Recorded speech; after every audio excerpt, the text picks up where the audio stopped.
Welcome, APUSH. Happy Monday. Super excited to talk to you guys today about the American Indian movement.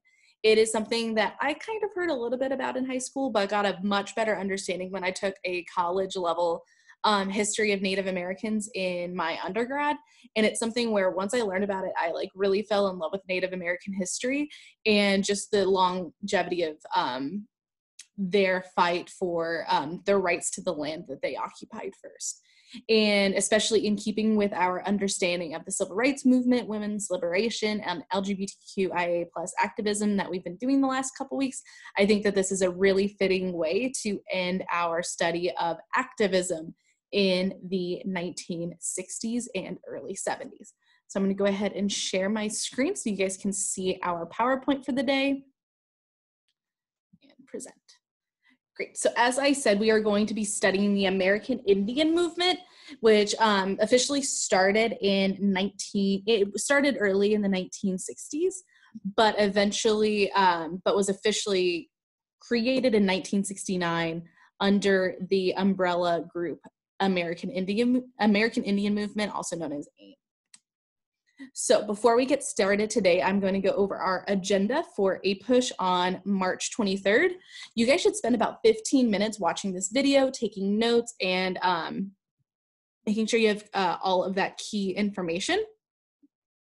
Next, you are going to, then you're going to start something new that I am launching in our prep for the AP exam. Something that we need to get started on is reviewing prior key academic terms that are going to be essential to for your success. So after you guys watch your video from about 11:15 to 11:20, you should be taking an oral drill quiz. That is going to be a Google form that is within your Google assignment for the day. This is what is counting towards your participation. So you have to complete this oral drill quiz in order to get a 100 participation level and not get a call home about you not attending class. So be sure that you do this as quickly as possible, preferably from about 11:15 to 11:20. If you have any issues with the technology, feel free to pop on Zoom. I will be there prepared to help you out with that. Then you should spend about 25 minutes on your classwork. Today's is going to be very cool. I'll get into what the specifics of that is going to look like later in our lecture. You'll understand that in a second. And finally, your exit ticket. Today's exit ticket is a short answer question. So it is going to take a little bit longer. So make sure you have a blocked out amount of time of about 10 minutes to answer your short answer question. As a heads up, this is going to be graded based off of accuracy. So make sure you take your time with your exit ticket and get it done as well as possible. Before we get started on our lecture, I want you to make sure that you have everything set out in front of you, including paper for notes, a pencil or pen to take those notes, and any resources that you think you might need for your oral drill quiz later. I will have those terms projected on the very last slide. And as always, you have access to these slides within your assignment instructions. So first, let's talk about the American Indian movement. What's important to know about AIM is while it's the most popular of coalitions of Native Americans, it's not the first. There is Native American activism from the beginning. If you guys think back to our study of the pre-Columbian era, technically post-Columbian era, the Pueblo Revolt in the 16th century, Native Americans are rebelling against colonization from the very beginning. We are just specifically looking at what that looks like in the 1960s and early 70s. A couple of the really popular ones are the National Indian Youth Culture. Their banner was to create an America that was for a greater Indian America.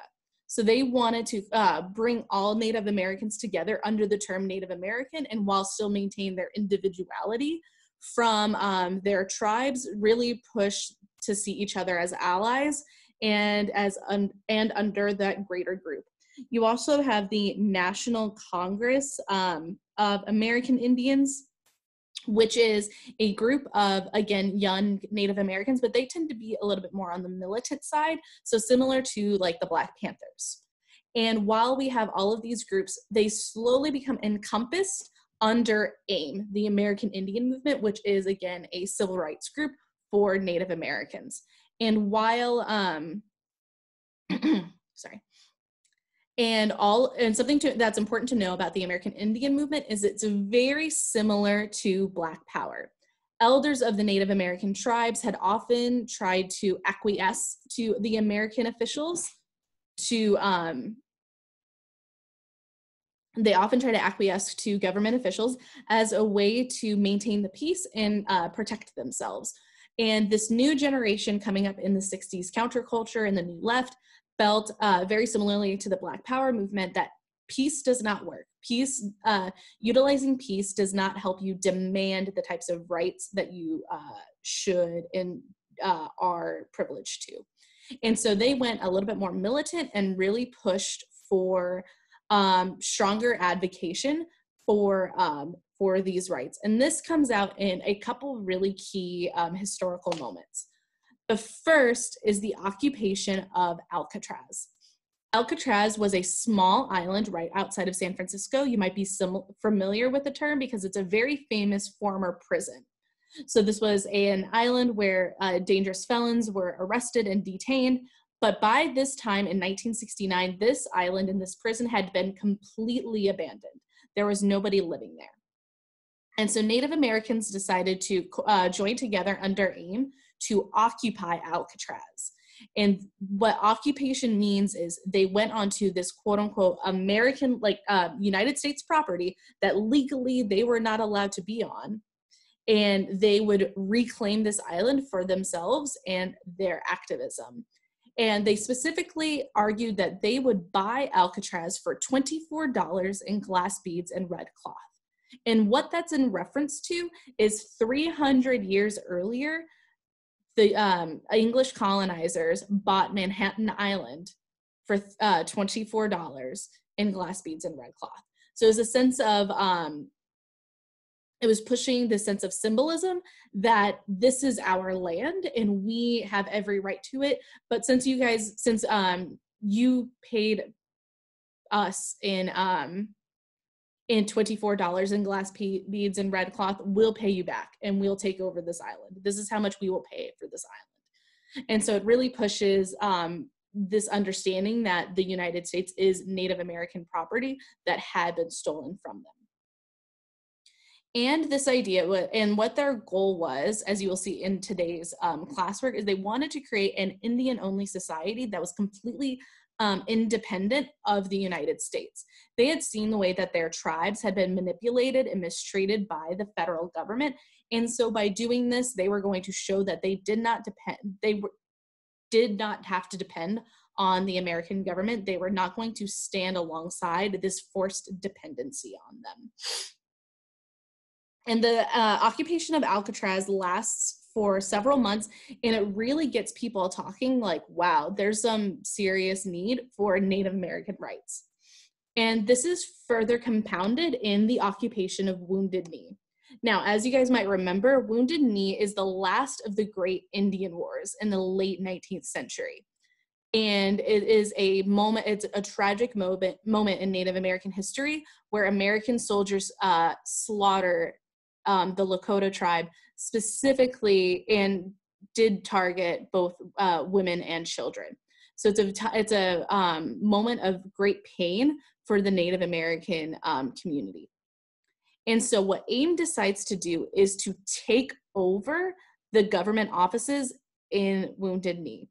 They believed that the Native American representative that went on behalf of their tribe to speak to the American government was, for lack of a better term, a sellout. He was looking for a paycheck and not actually looking to protect Native American peoples from the American government that was manipulating them. And so they occupy Wounded Knee in February of 1973. Let me make sure.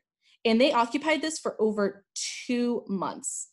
And this left several dead on both sides. But what's really important about Wounded Knee is this gets everybody's attention. Before this, like as I said, Alcatraz made people wonder, like, these Native Americans, they're really upset. And it sounds like they're upset for a good reason. But Wounded Knee is a sign of coalition amongst civil rights groups.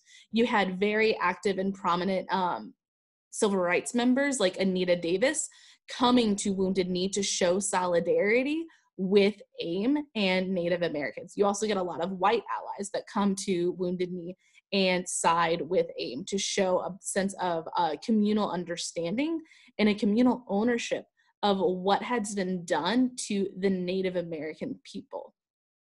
This is all, so this doesn't just raise awareness of the previous massacre, it also shows this constant struggle of Native Americans to receive their rights in the 1960s and 1970s. And most of this is most of what is highlighted is the lack of true leadership and protection from the American government, which claimed that they were giving them. That is basically it in terms of the content. I'm going to skip back to our Alcatraz slide really quick to preview what we are going to be doing in today's lesson. Today we are going to be doing a deep dive on one document. It's a little lengthy, so that's why we're doing one. And we are going to read the statement from AIM about why they are taking over the Alcatraz Island. And so while you're reading, I want you to specifically look at the grievances that they are listing, why they think that Alcatraz is the right place for them to live, and thirdly, what kind of Indian society are they trying to establish? These are break it down questions that are at the end of the document. Make sure you complete the entire class packet. It's going to really inform your ability to answer the exit ticket, which is also going to draw on outside information. Okay, next we are going to transition to our Google form oral drill. I really look forward to seeing how this works. These are going to be the 5 terms that you see on that Google form. So do what you need to do in the next 2 to 3 minutes to make sure you are prepared to answer the quiz. Remember, this is not a quiz grade. This is what is getting your attendance. So don't spend too much time on this. This is specifically what's getting your participation attendance for today. These are 5 terms that are very significant in early Native American history. And so it's both related to today's content, and we have an AP exam that's coming up very soon. It is just over a month away. So it's really important that we really start getting this key concept knowledge. I look forward to seeing your guys' results, and I also look forward for you guys hopping on Zoom later today. Something new that I'm going to be transitioning in Zoom is having a very structured time of what we are going to be talking about. So just as a heads up, from about 11:15 to 11:30, I will be available on Zoom for quick clarification questions. So Ms. Wild, I don't know what this word means, or Ms. Wild, I don't know what this document is saying in this spot. So 11:15 to 11:30 is specifically for quick clarification content questions. 11:30 to about 11:40, we can do more of a deep dive into for today, it would be the break it down questions, as well as making sure we have the capability to answer. That's going to be from about 11:30 to 11:45. And then from 11:45 to the very end, I'm going to be available to talk about your exit ticket. And I can also do quick hits on that clarifying question. But something I just want to make sure is that we're using the Zoom time as productively as possible. So if you are reading the primary source document for today, and you know that the content you understand, but you also have issues with short answer questions, this is going to be the time for you to do that. Now, before we transition, there is going to be one thing. I'm going to create a slide, and I'm going to repurpose our understanding of the short answer question, because this is something that a lot of us had trouble with in our content last week. And I gave you guys some very specific feedback, but I want to do a quick hit before I transition you to your actual content. So again, for your short answer question, make sure you're dropping a key term. Any key term that is related to answering the question, it shows that you know what the question is asking you to do, and you can make that historical context. But it's not just enough to drop the key term. You have to explain the connection between the key term and the answer. So it's not enough for the question to be about, let's say, civil rights, and for me to say, oh, Black Power symbolizes civil rights. I need to explain what is so important about the Black Power movement, which would be The Black Power movement is significant for the civil rights movement because it advocated for not just legal equality, but also put, a greater push for social equality, specifically highlighting the pain that the police were bringing onto the Black community. I hope you guys can see the difference between those two answers. Okay, so these are going to be the two big things that you need to make sure that you answer in each bullet point of your short answer question. These short answer questions are going to be, you're going to see a lot more of them because they're going to be a substantial part of your AP exam. And I look forward to doing some serious practice with you on these. As always, I will be on Zoom ready to go and answer as many questions from you as possible.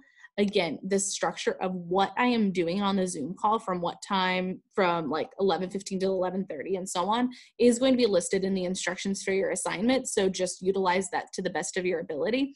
Again, these 5 terms are going to be on that oral drill form quiz. Make sure you are doing what you need to do to get that done. I look forward to trying out these new structures as we get really settled into our remote learning. I look forward to it, and please hop on Zoom. I miss you guys, and I'm so excited to talk to you more about this content that means so much to me. Have a wonderful day, and I look forward to seeing you guys in Zoom in just a few minutes. Bye.